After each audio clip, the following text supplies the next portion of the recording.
Um, it is such an honor for me to introduce tonight's speaker. When I became head of school, he was the first person I asked to give a commencement address at Eaglebrook when I did that. And also, he's a graduate of Eaglebrook from 1984. And that was after the second year that I began working at Eaglebrook. So that's a little bit of Eaglebrook trivia. But Chris Waddell, class of 1984, 12 Paralympic ski medals are more than any man in U.S. history. He's a Hall of Famer, a world champion in wheelchair track, and the first nearly unassisted paraplegic to summit 19,340-foot Mount Kilimanjaro. His ski popped off competing in college, leaving him paralyzed from the waist down. 362 days later, Chris monoskied and soon became the fastest monoskier in the world. The Dalai Lama honored him as an unsung hero of compassion. Ski Magazine dubbed him one of the 25 greatest skiers in North America, and People Magazine named him one of the 50 most beautiful people. So having said all that, Chris, welcome back to Eaglebrook, and it's a real honor to have you here this evening. Mr. Chase, thank you. Always a pleasure. Thank you. All right. Good deal. Thank you. Thank you. It's always an honor to come back here. I do make it back periodically, but it's been a little while since I've done this program here. This was pre-COVID, I think was the last time that I was here. We did do a virtual one during COVID. But it's nice to be back. This is one of my favorite places in the world, so it really is meaningful for me to be here. And you guys did a great job of having the New England fall as I was driving over. It was spectacular. I mean, you guys looked around a little bit. I mean, those green grass, the foliage, the sun came out. It was amazing. So, anyway, I won't hold you too much. I'll get to the program. My program's called Name Tags. And I know that you all wear a name tag, and it was up until last week when somebody finally was able to name all of the students. Who went around and named everybody? 7 guys. Oh, it's a bunch of guys. 7. Okay, I thought back in my day it was one person. That might be that. I might be forgetting how things worked back in the day. Well, that's really cool. And but that has your name on it.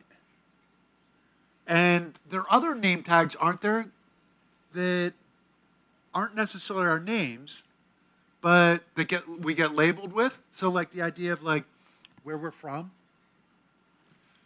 who our parents are, what they drive, these kinds of things, right? How we talk. Sometimes these things can be a little bit misleading, can't they? Can I show you a quick video? Yeah. You guys okay with that? All right.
What you do with what happens to you.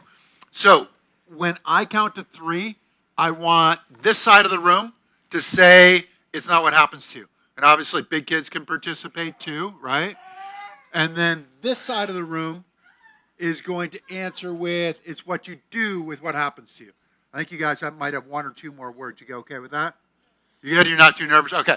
All right. Let's see how it works. You ready? 1, 2, 3. It's not what happens to you. What you do, what happens to you. Exactly. It's not what happens to you. It's what you do with what happens to you. It's really easy to say those words when they're on the screen, isn't it? And then something goes wrong and we go, oh, I can't believe what happened to me, right? And we forget about the second part. So this is going to be the hard part for you, I think, or maybe not. And I might be undermining your authority right now, but we'll get over it. I'll keep it under control, I think. Hopefully, we'll see what happens. But the thing is, I want you to make these words your own. So you don't have to do them in unison. You can do them loudly. You can do them quietly. You can do it in a whisper if you want. You can do it in a funny voice. I don't care how you do it, but you have to make it your own. What do you think? Think you'll be able to handle that? Okay. It'll come up 3 more times throughout the program. You will see it when it happens. Part of the reason I'm here, this number is getting bigger and bigger. Almost 37 years ago, I had a skiing accident. I was a ski racer in college. I went to Middlebury. It was my first day of Christmas vacation. I'd grown up racing at Berkshire East, just down the road. My brother and I went to Berkshire East. It was all brown, except for one strip of snow that snaked down the mountain. We were going to run slalom that day. We took a couple of runs, and in the middle of a turn, my ski popped off. For no reason. Popped off. I fell in the middle of the trail, didn't hit anything but the ground, and I broke 2 vertebrae. Damaged the spinal cord. So my life changed potentially, really significantly in that moment. And we're talking about the name tags, the labels, the limitations that we wear. Like you guys, before my accident, I was a student. It was my first priority that I was a student. I was also a ski racer, and I thought being a ski racer showed people that I was able and that I could do whatever I wanted to do and that I'd be successful, which is a hope and a worry for all of us, right? Like we want to imagine that we're going to be successful. And I thought I was. And then I had my accident, and it wasn't as much about me as it was about what happened to me.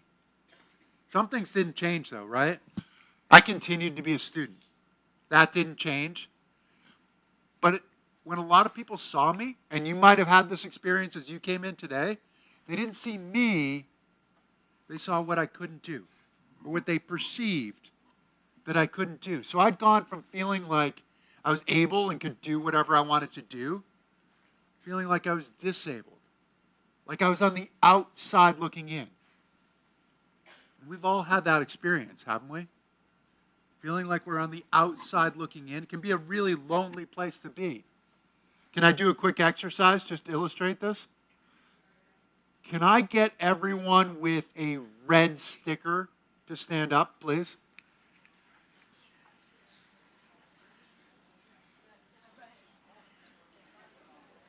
Okay, all right. You can get back down. Now, can I get everyone with a green sticker to stand up? Okay, all right. There we go. All right, okay. All right, you can sit back down. Now, can I get everyone with a star on their sticker to stand up? Just you. All right, so what's your name?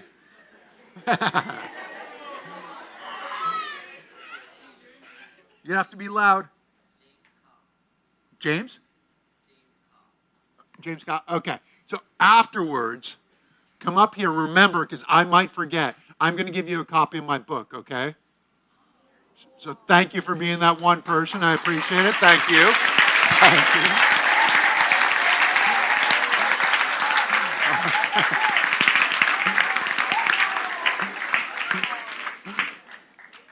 So funny, what did we see there? I mean, kind of interesting, right? Like that first group stood up, and you guys have no idea what I might make you do, right? I mean, I should be fairly reputable. I'm an alumnus, right? I mean, I was Mr. Chase's first commencement speaker, so I should be, but I might make you look silly, right? I mean, there's still that possibility, right? And so you start looking around. Do you notice that? The second group, it was way easier for them to get up because the first group, nothing happened to them. But you're still looking around. You're like, okay, I have no idea what this guy might make me do, and I want to make sure that I have a friend, because if he's going to make me look silly, I'm not going to look silly alone. We're going to look silly together, right? Now, the thing is, the greatest risk that we take in school and in life is taking no risk at all. If we spend all of our time making sure that we're not going to look silly alone, we might miss the stuff that's really important to us. We might miss a secret talent. We might miss something that we have to contribute to the rest of the world. So sometimes we've got to be like James, right? And be that one person, right? Be willing to stand up all by yourself. You don't have to do it again. But the thing is, but sometimes we have to be willing to do that, right? Now, I'm assuming you guys recognize this guy, right? Einstein. He was kind of smart, right? I mean, like if you're talking about smart, like he was smart. And he said, everybody's a genius. But if you judge a fish by its ability to climb a tree, he'll live his whole life believing it's stupid. Fish don't climb trees, do they? But what he's saying is if we judge everybody by one criteria, by one test, it's really easy to feel like a fish who can't climb a tree. Right? Because there are people who are really good in math. There are people who tell great stories. There are people who build their own computers. There are people who know how to make things work. Right? There's so many different kinds of genius. There are the people who are the peacekeepers.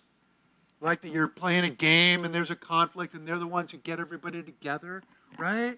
There's so many different kinds of genius. But if we judge everybody by one criteria, it's really easy to miss out on this genius that he's talking about. Things are going to go wrong, though, aren't they? Like no matter who we are. No matter how smart we are, no matter how rich we are, no matter how educated we are, no matter how strong we are, something's going to go wrong when it goes wrong. Are you ready? I know I told you it's nighttime, but there's still going to be some work for you. All right, you ready? 1, 2, 3.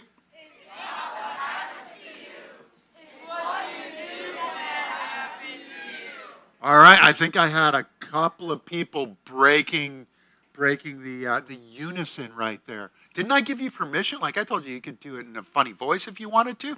Anyway, it'll come back around. I'll give you time to think about it. You can play with this. But yeah, this to me is a great mindset. Things are going to go wrong. It didn't come from being in a wheelchair. It came from being a ski racer. Because in ski racing, something always goes wrong, whether it's the equipment, whether it's the weather, whether it's the conditions, the course breaking down, the competition, something goes wrong. There's always a reason in the start to say, you know what, I'm going to back off a little bit. But then somebody makes it look easy, makes it look logical, makes it look perfect. And that to me is this idea of it's not what happens to you, it's what you do with what happens to you. When everything goes wrong, there's always somebody who can make it look like that's the way that it was supposed to go and it went completely right. I think this is a great mindset. The woman who created this program with me, Donna Volpita, thought we needed something a little bit more. She calls them the 4 S's of resilience. I'm going to need a little help with these too. So the first one is about self. It's about us. And the question is, are we victims or are we survivors? What do you think? Survivors, exactly. So the situation, is it overwhelming or is it a challenge? It's a challenge, right? Because if it's a challenge, then we can win. We can find a way to be successful. Are we alone or part of a team? Part of a team, exactly. I mean, you're lucky you have so much support with friends and family, teachers, administrators, coaches, all these people who are on your side and willing and excited to help you out. What about one strategy or many? Many strategies. I think about this when I set up my computer because it used to be when I first started doing it that if it didn't work, I'd turn my computer off and turn it back on. And if it still didn't work, then I'd turn it off again and turn it back on. I only had one strategy, right? Can I tell you some stories to illustrate these things? Back after I had my accident, I was in the hospital. And I did not want to be in the hospital. The hospital was for sick people. But I had to be there because I hurt myself really badly. I went from 175 pounds down to 125 pounds. I couldn't get out of bed by myself. I couldn't dress myself. They taught me how to dress myself lying in bed, which is kind of hard if you can move your legs and you can sit up, and a whole lot harder if you can't move your legs and you can't sit up. So just to put on my pants, it was like a combination of like a soccer throw-in rodeo lasso, like throwing my pants over my head, hoping to catch one foot in each pant leg because obviously it works better that way, right? And I pulled them halfway up, and I'm super, super weak at this point, and I couldn't roll over the way that you roll over. So I had to like windmill my arms to roll over so I could pull one side up. Then I had to windmill my arms back the other way to pull the other side up. By the time I finally got my pants up, I was exhausted. I'm covered in sweat. My fly's over my left hip. I'm like, really? Like I'm sitting down and I look ridiculous? Like this is totally unfair. Breaking my back was the worst thing that I could imagine. In a lot of ways, it was like the closest to death that I could come without dying because the accident took so much of who I was. But the weird thing is, this was the most powerful that I've ever been in my life. And it was the most powerful that I've ever been in my life because I had to let go of the things that stopped me before I started. The fear, the worry, the insecurity, those things that stopped me from trying, from holding that little bit back because I had to get better, even if it was a little bit. I call it realizing possible, which to me, realizing possible is staying in that moment, staying in that fight, being optimistic when everything's going wrong, and continuing to find a strategy, continuing to find a solution because I had to get a little bit better every day. And if I got a little bit better, then I could start the next day where I finished the previous day. But if I didn't, I'd have to start over back at the beginning. So I got a little bit better, and I'm just about ready to leave. And the head doctor called me into his office. And he said, "You're not ready to leave." And it's totally unfair. Like he looks like a doctor. He looks smart. I have my pants all askew. But I go, okay, why am I not ready to leave? And he said, because you haven't been depressed. I was confused by this. I thought I was doing well not being depressed. But he was looking at me as a ticking time bomb. He was thinking, this guy doesn't know how much his life has changed. And when he figures it out, then he's going to be really depressed. But I'd always been taught that I could do whatever I wanted to do. That if I was willing to work hard enough, if I was creative enough, that I could do whatever I wanted to do. And at 20 years old, I didn't want somebody to say, you know what, sorry, you can't do whatever you want to do anymore. I understood where he was coming from. I said, look, I promise you, I'll have bad days later, but right now, I need to prove to myself that I can still do whatever I want to do, that I'm not a victim, that I'm a survivor. 362 days after the accident, I started to ski in a monoski.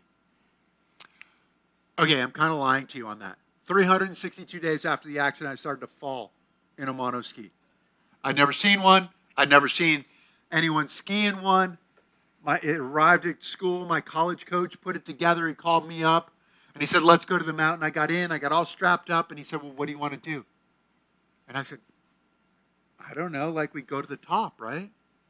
I started skiing at 3 years old. I couldn't remember not knowing how to make a turn. I'd always known how to make a turn as far as I could remember. He didn't want to be the one to say no. So we went to the top, got off the lift, and believe it or not, I fell over. And he had to pick me up, and he put his ski against my ski, and he levered me up, which was a really Herculean effort on his part. And I went, okay, I understand, like, falling is part of learning. But I'd ski raced for 15 years. Like, I had a pretty decent idea of what I was supposed to do. And I went, okay, I understand, like, this is different, but it's the same. I need to make the ski turn. I have to put it on edge. I have to put pressure on it. And so I went into it and I thought, okay, just kind of keep your upper body down the hill, like let the ski drift out, put pressure on it, and the ski's going to turn. And I went into that first turn with this strategy, and I felt like the magician's assistant. You know, the one who's been cut in half? My brain was screaming out orders, and my body's going, dude, I have no idea what you're talking about. I fell over again. He picked me back up. We did this over and over to the point where he eventually took his skis off, slid behind me on his boots, holding onto my seat so that he could direct me, so he didn't have to pick me up anymore. So we're not still there. I didn't make one turn that first day. Didn't make one turn. Eventually I found the balance, which if you can remember all the way back to learning to ride a bicycle, it was like riding a bicycle because it's one ski underneath you. And I found the balance, but then I wasn't very good at making a turn, at going in the opposite direction.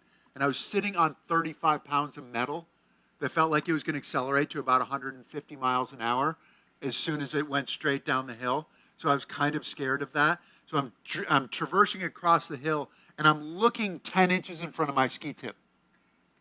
And if you look at your shoes as you walk around, you're going to walk into walls, right? And this effectively is what happened to me, where I'm traversing, and all of a sudden, there are the woods. I think I mentioned I was not very good at the going back in the opposite direction. I had to go back in the opposite direction.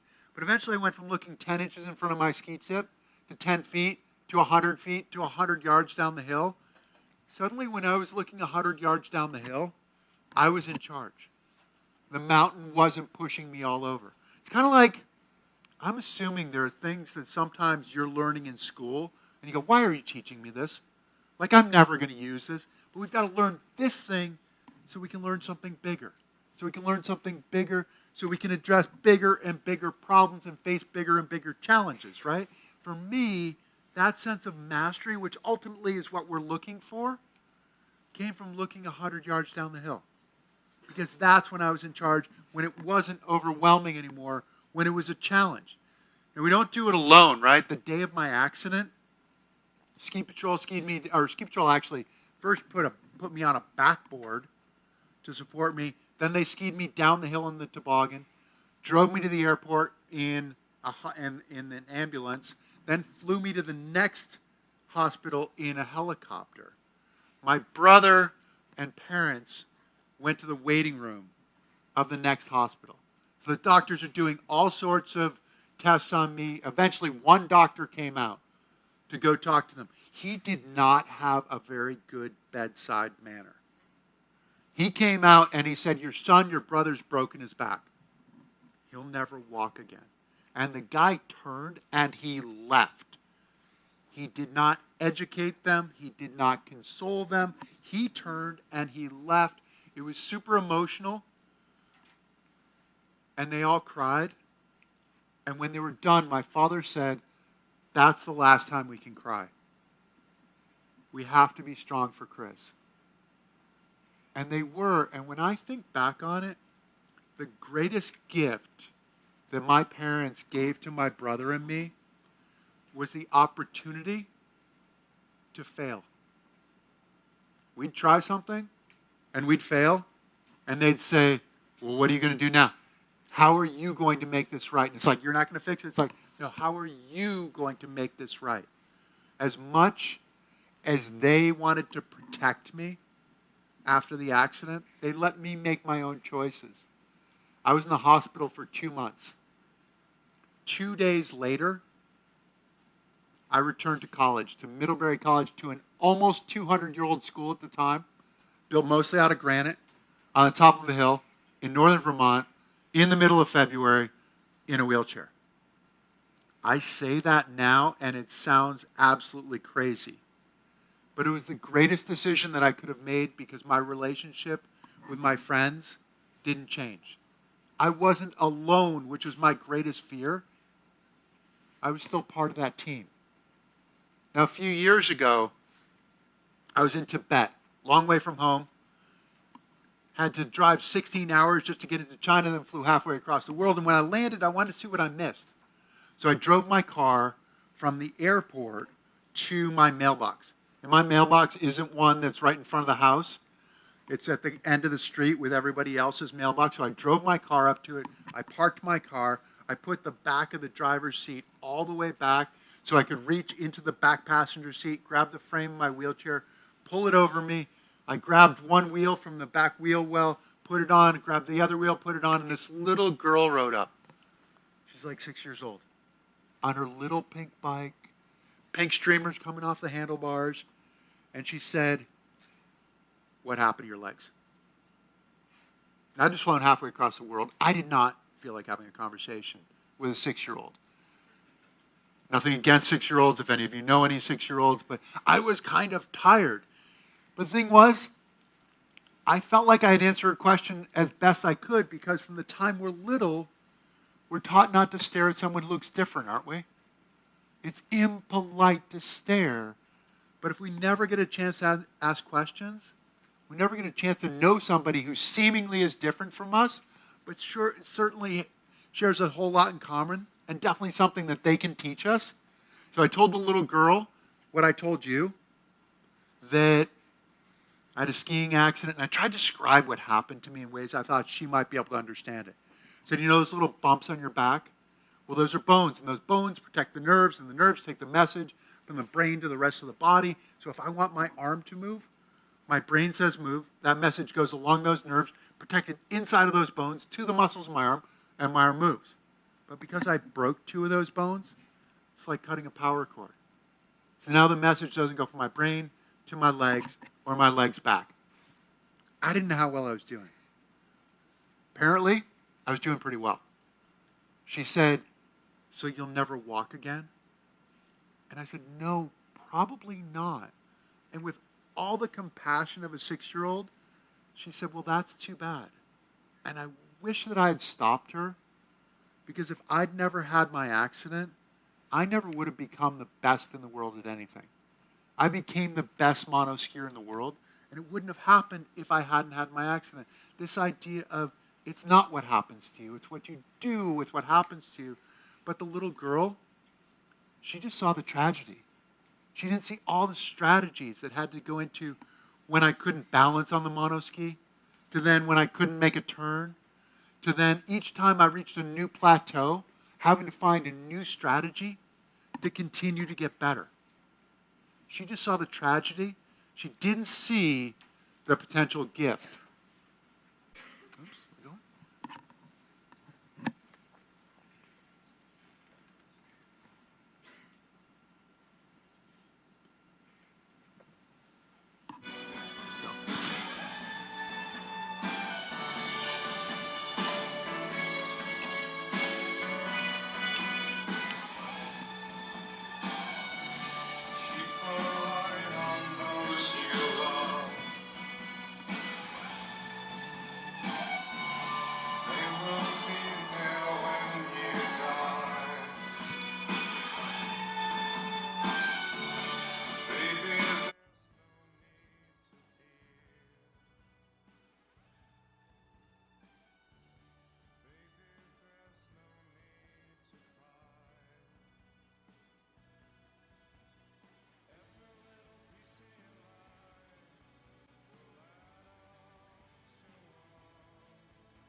All right. So do you think that's what the little girl meant when she said that's too bad?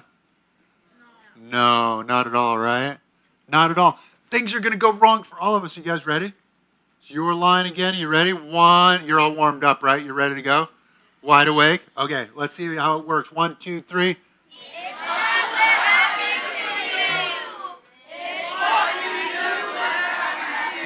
All right, I'm hearing a little bit of variety in there. You're making it your own. I like it. Now think about this.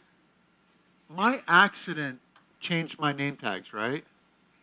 But we have the ability to change our name tags, don't we? We have the ability to show people how we want to be seen. After competing, I was able to change my name tags, wasn't I? Some don't change, though. I continue to be a paraplegic. That hadn't changed. But I also became a world champion. Now, the next one is the hardest name tag that I've ever worn. I told you I was in the hospital for 2 months and then went back to college. When I went back to college, my friends at college said, I could never do what you've done. In their eyes, I became a superhero, which was kind of cool because it was different than what I expected. I thought it was going to be about what I couldn't do, and they're like, no, I could never do what you've done. Now, the thing is, none of us want to get picked on, right? And sometimes we create images for ourselves to keep ourselves safe, don't we? To keep ourselves from getting picked on. Now, that doctor didn't want me to leave the hospital because I hadn't been depressed. After I'd proven that I could be the best in the world at something, then I actually became depressed because I had no idea where the superhero image stopped and where I started. Didn't allow me to be honest. Didn't allow me to be vulnerable. Didn't allow me to be human. And I thought, how can I move beyond it? And what I came up with was I had to have a goal that was about more than me. And that's what brought me to climbing Mount Kilimanjaro. 19,341-foot Mount Kilimanjaro. I thought if I could get to the top of the highest place that I could find, that people would have to see me. They'd have to see beyond the wheelchair, to see me, and to see 1.2 billion people in the world like me who are effectively invisible. 15% of the population who's effectively invisible. If I was going to draw the attention that I needed to draw, I had to do it under my own power. If I was the first unassisted paraplegic to make it to the summit of Kilimanjaro, it'd be a little like breaking a record. In my mind, it'd be like back in 1954 when Roger Bannister broke the 4-minute mile, when the experts said a human's not supposed to run that fast, and if he runs that fast, his heart and his lungs are going to explode. And he ran that fast, and they watched, and his heart and his lungs didn't explode. So then they had to look at it differently. I wanted to force people to look at me and the 1.2 billion people like me differently, that it's not, that's too bad, like the little girl said. It's like, what do you do? What do you have to teach me? Because ultimately, that's what we need to do as human beings, right? That we learn from each other. Problem was, I reached this point on the crater rim, and I couldn't get over these boulders. My crew and the porters, they carried me for 100 feet. 100 feet of the 13,000 feet that we climb, from the 6,000-foot base to the 19,000-foot summit. But to me, that 100 feet meant that I failed. It meant that I failed my team, which had worked and sacrificed for 2 years just to give me the opportunity to climb the mountain. My job was to climb the mountain, to be the first unassisted paraplegic to make it to the summit. I also failed those 1.2 billion people who probably didn't even know who I was, but whose lives I was trying to improve. And we went from the crater rim down into the crater of the dormant volcano. So dormant, no lava, right? And I am crushed because I feel like I failed so many people. I'm also livid. I keep thinking, got to talk to Dave. Now, Dave was my guide. He developed this vehicle, sort of looks like a Mars rover. Mars rover married to arm pedal power. He also ran up and down this 19,000-foot mountain 5 times to scout it out, to find the best route for me. I'm going through the crater, and it's like a dried lake. It's just this silt, and I'm sinking in. And so the porters are putting down these 8-foot-long 2x8 boards so I don't sink in. But all I wanted was to be on my own and not have to talk to anybody and not have to be around anybody. And eventually I got on some hard surface, and I could be alone. And I took Dave aside, and I said, Dave, you disappointed me. You let me lie to all these people. You let me tell them I could do it unassisted, and you knew these boulders were here. You knew that I couldn't do it. Dave guides throughout the world, and he said, nobody climbs a mountain alone. Everybody does it as part of a team. So this is that light bulb moment for me, that epiphany, where I go, oh, you mean this is the lesson that I'm supposed to learn? That from the time I was in the hospital, I'd be bigger, better, faster, stronger in order to be equal? That I had to say, I can do it myself for fear of being a burden to my friends and family? Because if I was a burden, then they might leave me. And if they left me, then I'd be alone. But if I didn't want to be alone, I needed to be part of the team. My struggle the first 5.5 days empowered my team to join that struggle. They thought nothing of the danger of carrying me over these boulders. And the next day, we achieved the seemingly impossible. We made it to the top of the tallest mountain in Africa, what they call the roof of Africa, 19,341 feet. I was euphoric, and I was really nervous because we'd spent a lot of money that we did not have. A lot of it on my personal credit cards. Don't do that. It's really bad. Makes it really hard to sleep at night. And I needed the media, the newspapers, the magazines, the radio, the television to tell our story, to reach people, to reach donors, and to reach sponsors so we could pay that money back, but also so that we could fulfill our mission. And our mission is to turn perception of disability upside down. And it's easy to see that as my wheelchair, which is part of it, but it's also that thing that stands between us and being who we want to be. So I was nervous, but then I looked at the guy next to me. Tajiri had been a porter on the mountain. He was up early one morning, carrying the gear, well before we ever met him, and there was a rock slide. A rock slide that killed 3 people who were still asleep in their tents. It literally ripped Tajiri's leg off of his body. And we're talking about the labels, the limitations that we can wear. There are people in the world who believe that a disability is showing that God is punishing you and your family, that you've done something worthy of punishment. When we first met Tajiri, my producer on our film, said he should climb with us. It'd be so great to have an African, a former porter, reconnecting with the mountain. It'd be a parallel to my story. And I said, I don't know if he can do it. This belief that God was punishing him and his family, he seemed like he'd given up. But they impressed upon me we had to help him. So we bought him a new prosthetic leg when it was lighter, when it fit him better. He went out and he trained really hard. First day back on the mountain, he said to the other porters, you never thought you'd see me here again. Well, I'm back. And he was. And we've got to learn from people like Tajiri, don't we? How often do we say something's impossible? All the time, right? And it's entirely true until somebody does it. And if somebody's going to do it, why not us, right? Remember those questions you can ask yourselves? Challenging times, what do you think? Are we victims or are we survivors? Exactly. We're going to find a way to survive, right? I didn't want to be that guy in the hospital bed. I wanted to prove that I could still do whatever I wanted to do. I feel like I'm going out on a limb on this one, but I'm going to ask it anyway. I'm assuming there might be a couple of you who play video games out there. Yeah, maybe. Yeah. And if your character dies, it's totally unacceptable, right? You're like, I'm going back, I'm going to finish this thing, right? And the thing is, why can't we take that mentality into our everyday lives? If something's difficult, if something goes wrong, it's an opportunity for us to prove how good we really are, right? So we can take that mentality into our everyday lives. Nobody climbs a mountain alone. And what do you think? One strategy or many? Many strategies, right? Thomas Edison was credited with developing the light bulb. He didn't do it overnight, did he? He said, I've not failed. I just found 10,000 ways it won't work.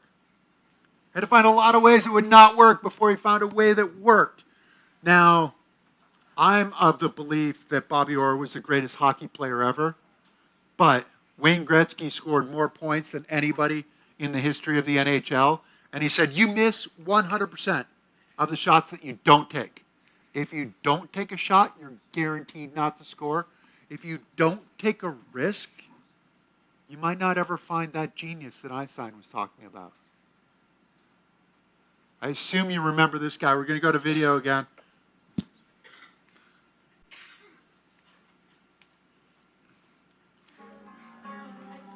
missed more than 9,000 shots in my career. I've lost almost 300 games. 26 times I've been trusted to take the game-winning shot and missed. I've failed over and over and over again in my life. And that is why I succeed. I love it when the guy who is the best ever said that he failed over and over and over again in his life, and that's why he succeeded, right? So often it's so easy to look at failures like I ran into a brick wall, that's it, I'm done. I can't go any further. And you say, no, if you try and you fail and you learn from that failure, you're far more likely to succeed the next time. Now, I recognize that it's Wednesday night and there's no homework, but I'm going to give you a little homework. Is that okay? I know, exactly. I'm from the outside, right? I mean, I can do whatever I want to do. Okay, perfect. So you all have your stickers later on tonight, maybe tomorrow. I want you to do two things with the stickers. I want you to write down how you want people to see you. That genius that Einstein was talking about, you might be the only one who knows it's there. How are you going to grow it? How are you going to develop it? How are you going to demonstrate it? So the first thing is write down how you want people to see you. The second, and don't get me in trouble on this one, is put this someplace you will see it. So maybe you can put it on a notebook. Maybe you can put it on a water bottle. Maybe you can put it on a laptop if it's your laptop, not if it's the school's laptop. I don't think you can do the thing that I do, which is actually I put it in my bathroom so that when I go to brush my teeth, I go, that's the person I'm going to be. And then when I brush my teeth at night, I ask myself, was I that person? Here are a few examples. In the spirit of sharing, the name tags that I want to live up to are that I want to be fit, creative, and productive. Fit, creative, and productive. Productive is kind of like getting my homework done. And the thing is, it's not just a matter of getting it done. It's becoming more efficient at what we do. Finding a way to do it better as we're learning what we need to learn. If I get a workout in, I'm happier, I'm more focused, I sleep better. The creative part, so I came off the mountain and we're in huge debt. I went to my parents' house for the holidays and my mother said, you need to do a children's book on the climb. My last semester of high school English, I took a fantasy class. We read the Narnia books. We read Madeleine L'Engle.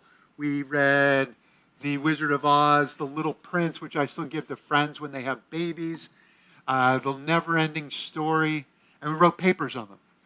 And I thought it was so cool, the message that you could give in a children's book. So I loved it, but I had no emotional space whatsoever. And I said, you know what? When I get the emotional space, I will get there. I went home January 1st. I went to go train on my racing wheelchair. So it's a chair where I basically sit in like a kneeling kind of position, and I push with my hands. It's 6 feet long. I've got 700C wheels. Got these plastic gloves that have rubber on the outside, and it's all friction and everything. And so I'm wearing Lycra. I'm scooting down my carpeted steps to go to my basement, holding onto the railing, and I slip a couple of steps, and I run into the wall, and I hear a crack, and I think, well, that must be drywall, right? It's not a big deal. I get down to the bottom, and my leg has just started to swell. Now, I told you the message doesn't go from my brain to my legs or my legs back. I have a pretty decent pain block, so there was a moment down there where I thought, well, can I still do my workout? And And I thought, that's probably not a good idea. So I went back up, and I went to the hospital. I'd broken my tib fib. The next day, I'm lying in bed with my leg on 3 pillows to reduce the swelling, and I got the idea for the children's book. And so I got up and I grabbed some computer paper and a pen, and I wrote and I drew as quickly as I possibly could because I had no idea how long this inspiration would stay with me. And stories seem to be better if they have a beginning, middle, and end, and I wanted to make it to the end. I made it to the end, and I looked at my drawings, and they were all stick figures.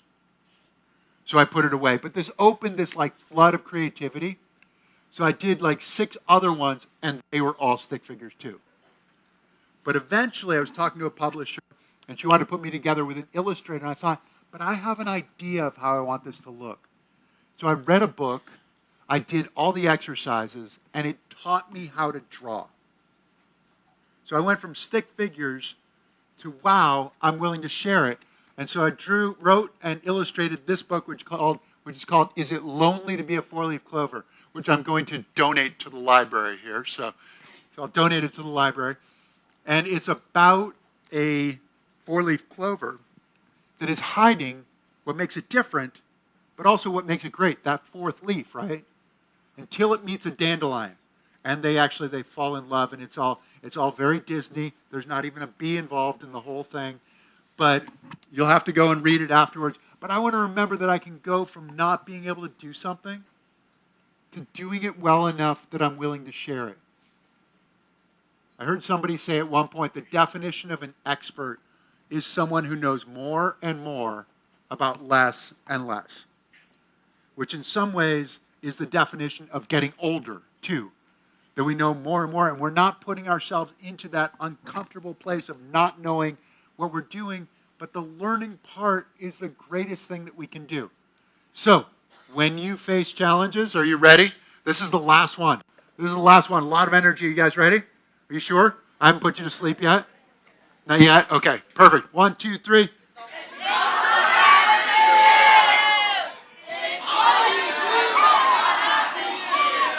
Exactly. It's not what happens to you, it's what you do with what happens to you. So that is the end of my program, but do we have a little time for some questions? We have a little time for some questions? Okay. So what I'm going to do is I'm going to ask you to raise your hand, and when I call on you to tell me your name, to stand up and tell me your name. Stand up if you can and tell me your name.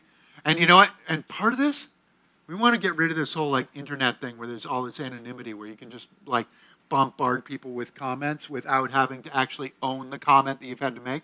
So I think it's really respectful that if you ask a question, you give somebody your name before you ask the question. Okay. All right. We're going to go all the way to the back here. Can we do that? This is McKinley, and she just wanted to tell you she really enjoyed your talk because she skis as well. Exactly. I know. My name is Harry. I have a question. Have you ever regretted the accident? Have I ever regretted the accident? There are definitely times that I regretted the accident.